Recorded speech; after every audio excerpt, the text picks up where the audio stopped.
কথা কি আপনারা বিশ্বাস করেন?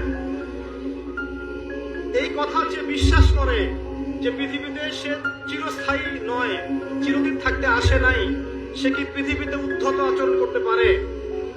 পাপ করলেও তো সে তওবা করে ফিরে আসবে, তাই নয় কি?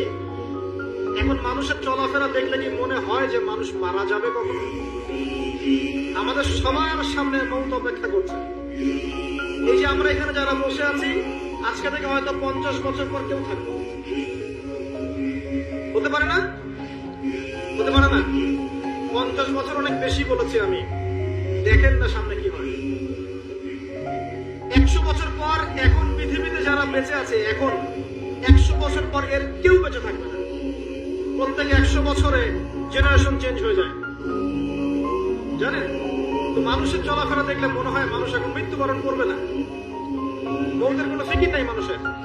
আল্লাহর সামনে দাঁড়াতে হবে, জবাব দিতে হবে, এই চিন্তা মানুষের মধ্যে নাই। সারাদিন দুনিয়া নিয়ে মানুষ ব্যস্ত হয়ে আছে। আল্লাহ পাক হেফাজত করুন আমাদেরকে।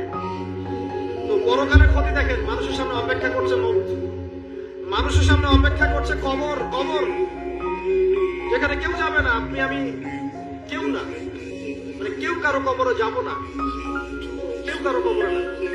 চিন্তা করতে পারেন যে আমাদেরকে একা একা কবরে যেতে হবে, সেখানে 2 জন ফেরেশতার সম্মুখীন হয়ে সওয়াল জবাব দিতে হবে।